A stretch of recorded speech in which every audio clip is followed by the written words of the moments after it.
My name is Torsten Moritz, and I serve as General Secretary of the Churches Commission for Migrants in Europe, CCME. We're the umbrella organization of churches and church-related organizations in, at the moment, 19 countries across Europe.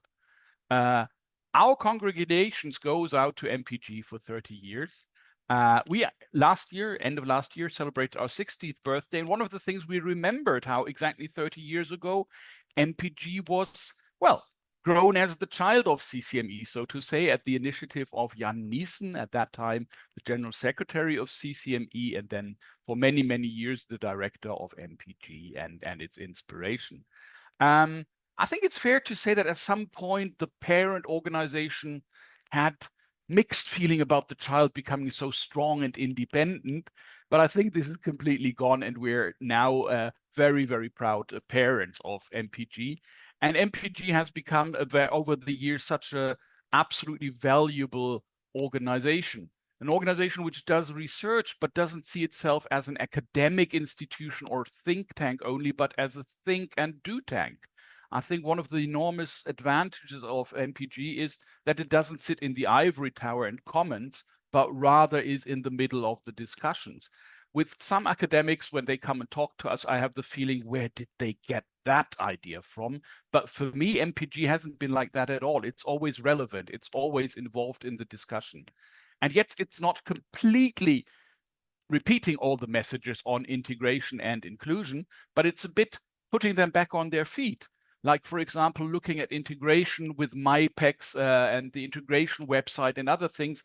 It's not looking only at the individual and him or her integrating, but it's looking at the circumstances, at the environments, at the systems being conducive to successful integration and inclusion. And I think that's what makes MPG very, very valuable, to be in the midst of the debates. It was interesting that we, together with MPG, were involved in the European Citizens Initiative a couple of years ago. We've tried to get a more progressive, more open, proactive, and positive spin around the EU legislation on migration.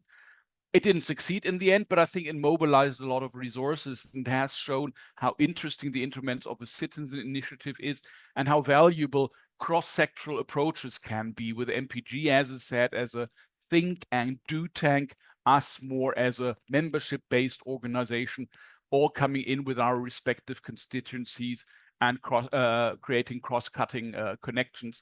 I think the initiative itself was not successful, but I think a lot of the partnerships and cooperations which mushroomed around it are still ongoing. So maybe it was a blessing in disguise that the main thing didn't happen, but that there were lots of positive side effects. Sadly enough, what we're seeing today in many, many instances is that politicians claim that they're evidence-based in what they're doing, but at the end of the day, it's anecdotal and often prejudiced. So what I would really, really hope for the next 30 years, that the valuable work and the knowledge and expertise of MPG is taken more seriously, is more really informing discussions, because realities may often be different than the way they are portrayed, particularly in media.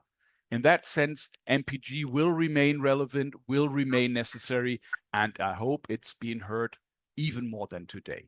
Congratulations.